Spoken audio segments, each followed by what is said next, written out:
अस्सलाम वालेकुम बच्चों, आप सब खैरियत से हैं। मुझे उम्मीद है आप लोगों ने अपना होमवर्क मुकम्मल कर लिया होगा। ठीक है, हम लोग सबक पढ़ रहे हैं तौबतुन नसूह। आपने अब तक इसके 2 लेक्चर मुकम्मल किए हैं। आज के लेक्चर में इंशाल्लाह हमारा ये सबक भी मुकम्मल हो जाएगा। हम लोगों ने लास्ट टाइम जहाँ तक पढ़ा था वो बात ये थी जहाँ पर कलीम ने अपना गांव फितरत की बातों में आकर उसके नाम कर दिया था और फितरत ने उससे एक बेनामा लिखवा लिया था। उससे आगे से हम आज पढ़ रहे हैं। फितरत ने घर में जाकर 1000 रुपये का तोड़ा सामने रख दिया। इधर रुपए गिने गए और उधर बेनामा लिखकर तैयार हो गया। कलीम सीधा चांदनी चौक में आया। महलदार खां का कमरा उस रोज़ खाली हुआ था। बात की बात में फर्श फरूश, झाड़ फानूस, साजो सामान, नौकर चाकर सब कुछ मौजूद हो गया। यहाँ तक कि अगले ही दिन पहले मुशायरे की महफिल, उसके बाद नाच का जलसा ठहरा। जितने यार आशना थे सबके नाम रुके तकसीम हुए और कलीम के सारे शयातीनुल इंस फिर बदस्तूर जमा हो गए। जिस कैफियत से कलीम ने 2 महीने गुजारे ना गुफ्ता बा है। यहाँ ये लफ्ज़ जो आ रहे हैं ये लिख लेते हैं, फिर इनको हम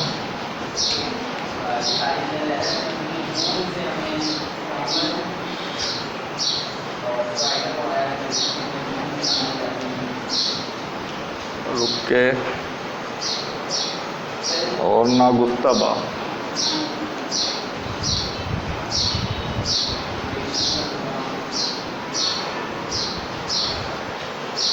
शयातीनुल इंस इंसानों के दुश्मन। रुक के आप आज के दौर में बोल लीजिए दावत नाम है। रुक्का किसी छोटे कागज़ के ऊपर लिख के गई पर्ची के ऊपर कोई बात लिख कर देते हैं उसे बोलते हैं रुक्का। ना गुफ्ताबा जो हालत बयान ना की जा सके। महलदार खां का कमरा, महल की हिफाजत करने वाला जो शख्स होता है।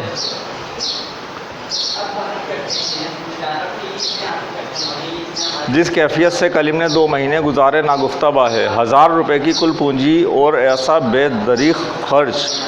बेदरीग किसी चीज़ में कोई रुकावट नहीं, कोई सोचना नहीं, अंधाधुंध बग़ैर सोचे समझे खर्च करे जाना। बेदरीग खर्च।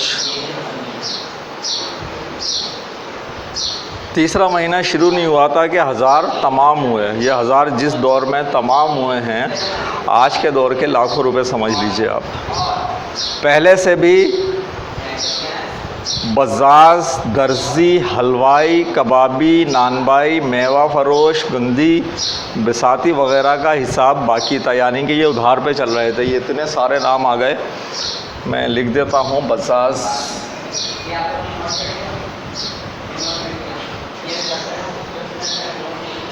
दर्जी,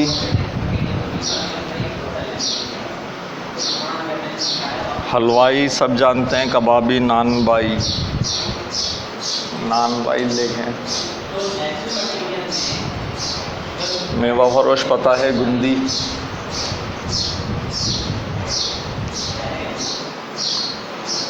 बिसाती,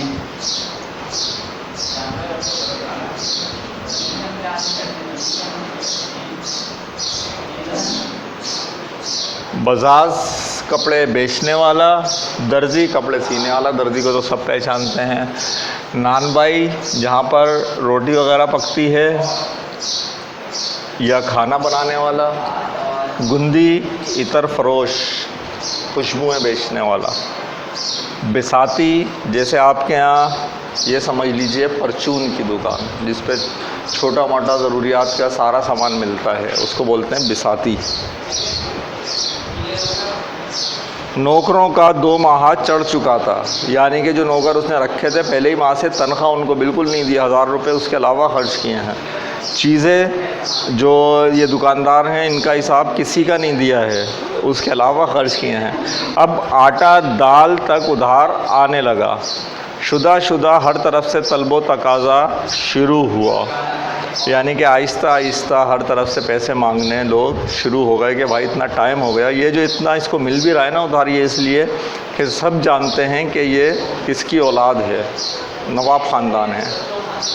कलीम ने चाहा कि चुपके से चल दे, मगर उसके बगली दुश्मनों यानी नौकरों की वजह से उसका मंसूबा फाश हो गया और रात के पहर जूं ही नौकरों का लिबास बदलकर बाहर निकला था कि दीवानी के पंजाए गज़ब में गिरफ़्तार हो गया।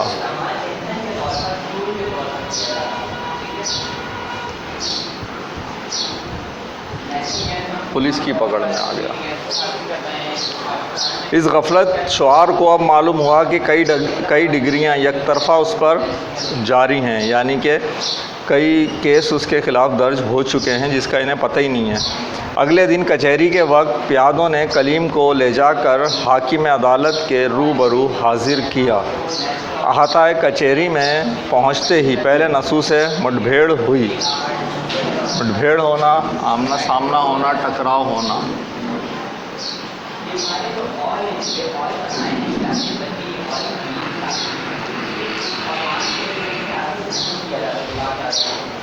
कलीम बाप को देखकर बेख्तियार रो दिया, मगर प्यादों के खौफ और अपनी निदामत का सबब कुछ कह ना सका। निदामत, शर्मिंदगी। कलीम ने जब बाप को देखा, क्योंकि ये उस वक्त की बात है कि जब फितरत साहब ने केस कर दिया है अपनी जायदाद हासिल करने के लिए, और कलीम को भी पता लग गया है। कलीम इतना ना समझ नहीं था, शायरी करता था, अच्छा जहन रखने वाला लड़का था, लेकिन बस बुरी आदतों ने इसको क्या किया था, ख़राब किया हुआ था। तो वो वजह तो जान गया था, शर्मिंदा हुआ, लेकिन अपनी शर्मिंदगी भी नहीं कह सका। इतना ज़्यादा शर्मिंदा था कि गुंग होकर रह गया। नसू का कचहरी में आना भी इन्हीं हज़रत की वजह से था। फितरत ने इस बेनामा फ़र्ज़ी का एक तोमार बना खड़ा किया। तोमार ढेर, उस बात को बहुत बड़ा चढ़ा कर पेश कर दिया है कि कब्ज़ा है ज़मीन पर बाप का, हमारी ज़मीन है और खाली खड़ कर नहीं दे रहे। 2-4 नमक हराम कारिंदों को गांठा और चंद आबरू बाख्ता गुंडे साथ ले गांव पर ज़बरदस्ती दखल किया। नमक हराम कारिंदे मकसद जो नसू के काम करने वाले थे उनको कुछ को साथ मिलाया पैसे देकर, और कुछ गुंडों को मिलाया और गांव पर ज़बरदस्ती दखल किया, वहाँ पर ज़बरदस्ती कब्ज़ा किया। नौबत अदालत तक पहुँची, यानी कि बात कहाँ पहुँच गई, अदालत। कलीम ने अपने नज़दीक एक खेल किया था। नसू बेचारे को मुफ्त में 5-6 हज़ार का गांव हारना पड़ा। कलीम ने तो क्या किया था, खेल, लेकिन गांव की कीमत जबकि कितनी थी, 5-6 हज़ार। तो आज के दौर में तो अगर देखें 4-5 हज़ार का ही नुकसान हुआ है, लेकिन उस टाइम में लाखों के अंदर ये नुकसान पहुंचता है। मगर करोड़ की चीज़ हो, आप उसे 7-8 लाख रुपए में बेच दें तो कितना बड़ा नुकसान है, वो कलीम के बाप को हुआ है। इसी तकरीब से नसू हाजिर कचहरी था कि कलीम उसको गिरफ़्तार नज़र आया। गो बाप बेटों में बिलमुशाफ़ा बातचीत तो दरकिनार, दुआ सलाम का भी इत्तेफाक ना हुआ। बिलमुशाफ़ा बातचीत, आमने सामने बातचीत तो दूर की बात थी, सलाम दुआ भी नहीं हुई, लेकिन एक को दूसरे की कैफियत मालूम हो गई। बाप ने अभी कचहरी के हाथे से पाँव बाहर नहीं रखा था कि बेटा जेल खाने दाखिल हुआ। बाप को मियाँ फितरत ले आए हैं। कलीम को जिन लोगों का उधार था उन लोगों की वजह से कचहरी देखना पड़ी, और ये सब किसकी वजह से है, मियाँ कलीम साहब की वजह से। ठीक है, तो इसमें भी आपने बहुत सारे नए अल्फाज सीखे। अब हमारे पास जो क्लास वर्क में काम है वो ये समझ लीजिए कि आपको तो सिर्फ कॉपी ही करना है, सारा कुछ मुझे लिखना है। ठीक है, तो मैं लिखता जाऊंगा, आप साथ साथ कॉपी करेंगे, फिर उसके बाद हम लोग होमवर्क के लिए कुछ काम लेंगे। असल में सफ़ा नंबर जो आपका 44-45 सॉरी, ये जो 45 है ये आपका क्लास वर्क है। इसमें क्या करना है, ये डिप्टी नज़ीर अहमद के नावल से इक़्तिबास है जिन्हें उर्दू का पहला नावल निगार कहा जाता है। आप उनके बारे में मालूमात हासिल करके सफ़ा मुकम्मल कीजिए। डिप्टी नज़ीर अहमद साहब के बारे में मालूमात देखिए क्या इन्होंने बोला। पैदाइशी नाम पहली मालूमात में,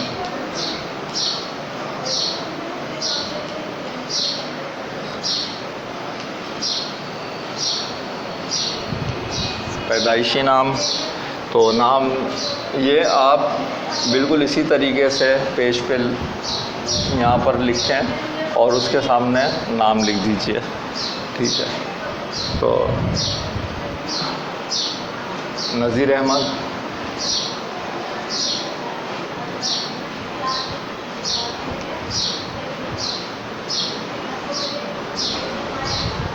फिर है वालिदैन के नाम,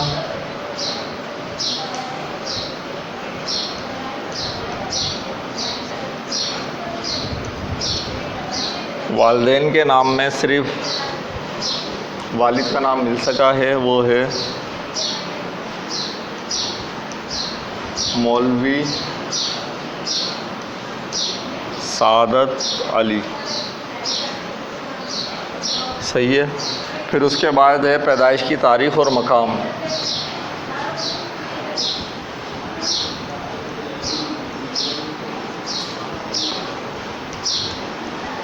पैदाइश की तारीख़ व मकाम, सही है। तो पैदाइश की तारीख़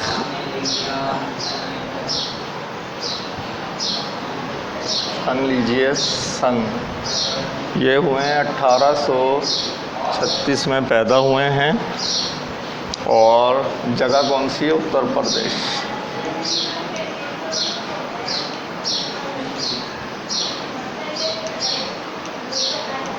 सही। फिर इसके बाद वफ़ात की तारीख़ और मकाम, ये साथ साथ कॉपी करना है ना, मैं इसे यहाँ तक आकर मिटाऊंगा, बहुत सारा लिखना है।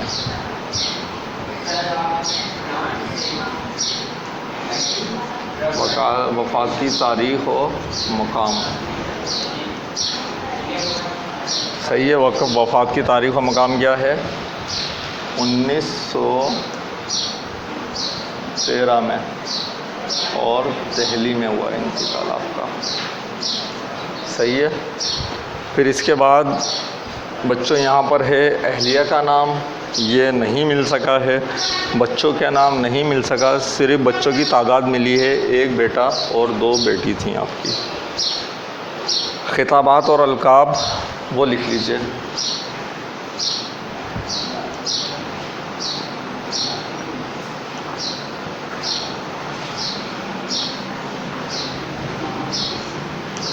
खिताबात और अलकाब में क्या है? शम्सुल उलमा, एक किताब तो आपका ये है और एक है डिप्टी।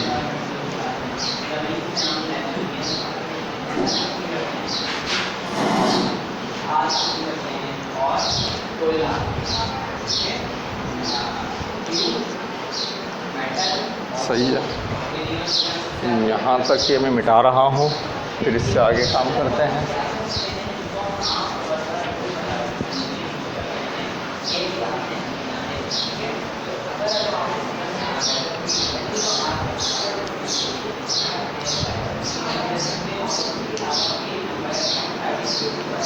नाविल, यानी कि नाविल के नाम बहुत सारे हैं।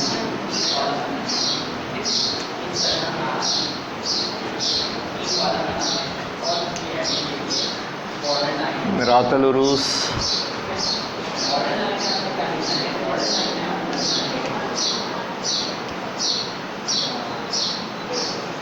बिनातुन नाश, इब्नुल वक्त,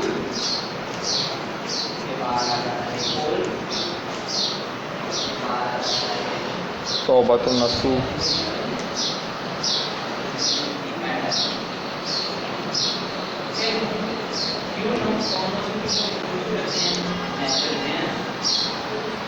असामे मुब्तिला,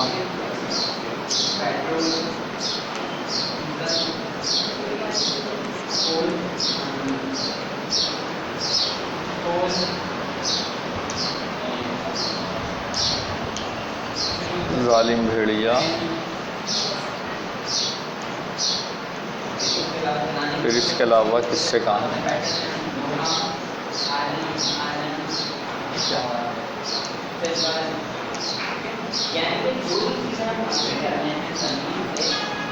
ठीक, ये हो गया। अब इसके बाद मजहबी तसानीफ।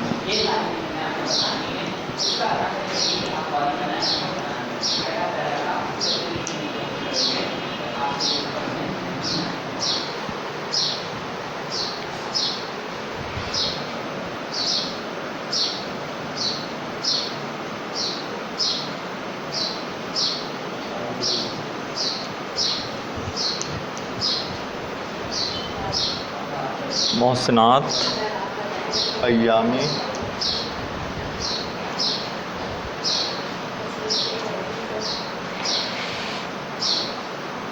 महातुल उम्मा,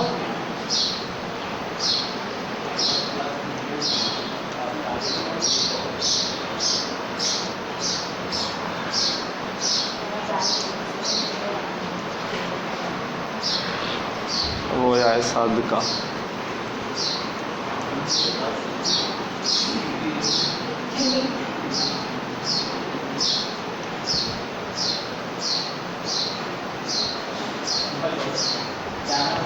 ठीक है, यहाँ तक कॉपी हो गया, ये मैं डालूँगा।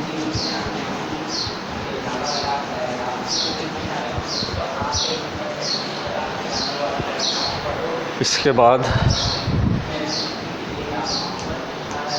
आपके जो नावलों की नुमाया खुसूसियात हैं,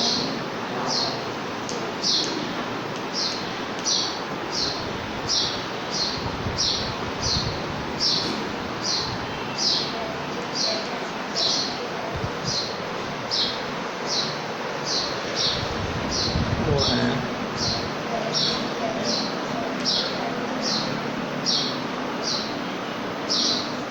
इस्लाह मुआशरा,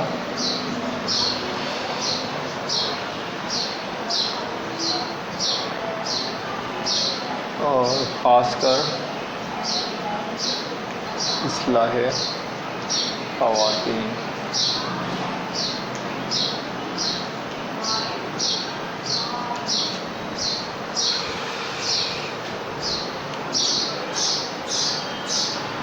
फिर दीगर खिदमात में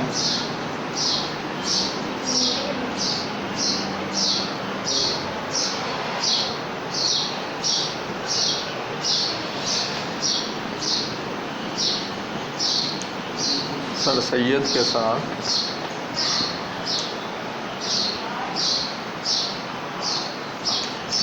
अलीगढ़ तहरीक में शामिल रहे।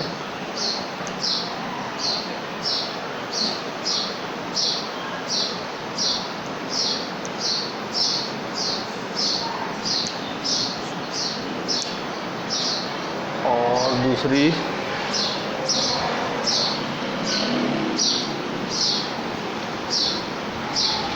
तहज़ीबुल इखलाक के नाम से रिसाला जारी किया।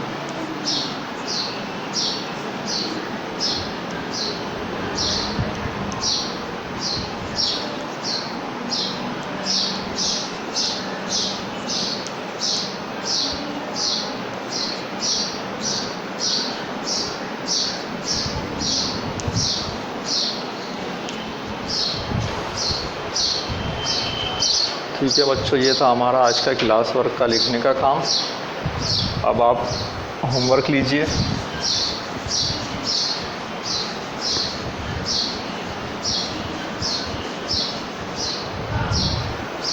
होमवर्क में मैं आपको यहाँ पर 3 किरदारों के नाम कहा हूँ।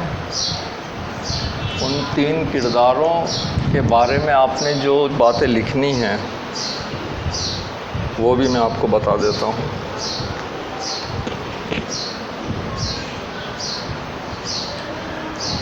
नाम लिखना है,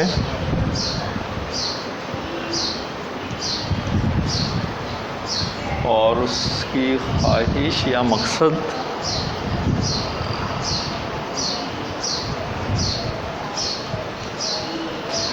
और तीसरा नुमाया नुमायाँ खुसूसियात।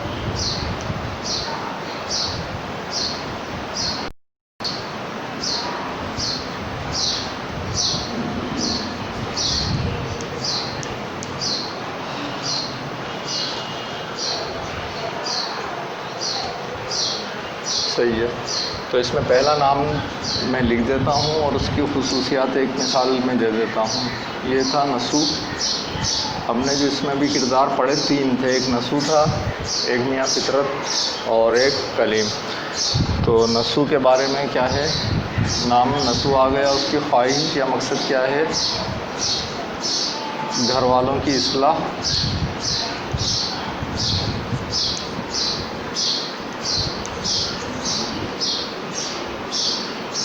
और उसकी नुमाया खुसूसियात में क्या है, दीनदारी।